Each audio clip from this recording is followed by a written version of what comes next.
পুনেতে long time থেকেছি, পোর্শেতে আমি বহুবার চেপেছি। তো আজকে যে ভিডিওটা আমি কথা বলবো সেই ভিডিওটা Pune versus Porsche is equal to crash, accident বা murder, and moral of the story is মানি।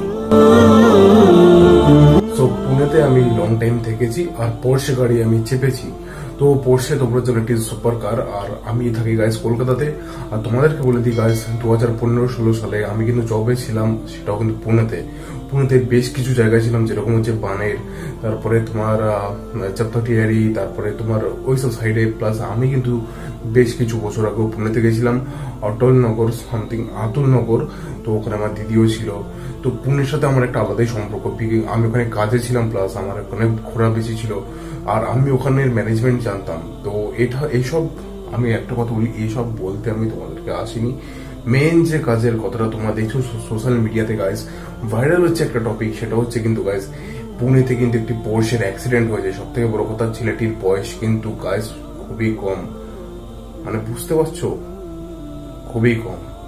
মানে একটি নাবালক ছেলে, সে ড্রাঙ্ক অবস্থায় বাইক চালিয়ে, মানে সরি 4 চাকা চালিয়ে দুজনকে চাপা দিয়ে দিয়েছে পুরোপুরি।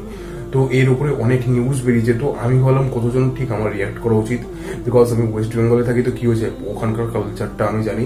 তো ওখানে যে অ্যাকচুয়ালি কি হয়েছে সেদিন রাত্রিবেলা, মানে সে তার বন্ধু বান্ধব আরো বেশ কয়েকজন মিলে, যে আমি নিজে দেখেছি, কারণ আমি একজন হোটেলিয়ার ছিলাম একটা টাইমে প্রফেশনে।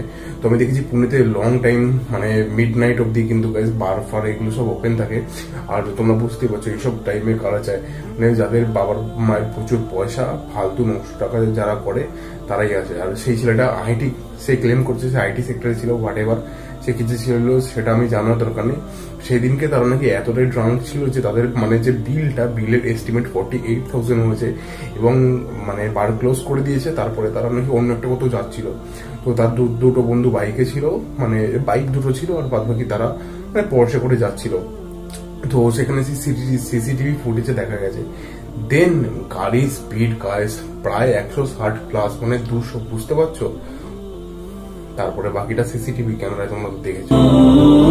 আজকে আমি আওয়াজ উঠাচ্ছি একটাই কারণে গাইস, দেখো সেই ছেলেটা কিন্তু দুজনকে মেরে তো দিয়েছে, কিন্তু ছেলেটা বেকসুর খালাস হয়ে গেছে। তোমরা বলবে কি করে, কারণ তার বাবা কিন্তু একজন বাংলায় বলে দালাল, রিয়েল এস্টেট বিজনেসম্যান, এবং সে অনেক ওখানকার যে নেতা মন্ত্রী আছে তাদেরকে হাত করেছে। ইভেন আর একটা কথা নিয়ে কিন্তু খুব চাঞ্চল্য তথ্য উঠে এসেছে, দুজন ডাক্তারকে ওখানে গাইজ অ্যাপয়েন্ট করা হয়েছিল, যাদেরকে দিয়ে তার ব্লাড স্যাম্পেলটা সরানো হয়েছিল, তাদেরকে 3 লাখ টাকা করে দেওয়া হয়েছে, তারা এখন সাসপেন্ড। মানে বুঝতে পারছো গাইজ পাওয়ারের কিভাবে মিস ইউজ হচ্ছে।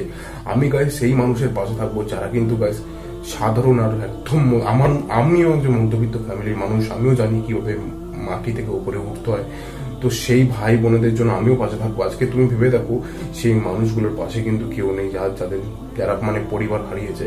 আর এই ছেলেটা মানে কি বলে, বড় লোকের একটা পকেটে ছেলে, মদ খেয়ে করে, তুই তোর পয়সা দিয়ে যা খুশি করবি কর, বাট সাধারণ মানুষের কেন? আজকে এটা কি একটা রিচ ভার্সেস একটা কি আম আদমি হয়ে গেল?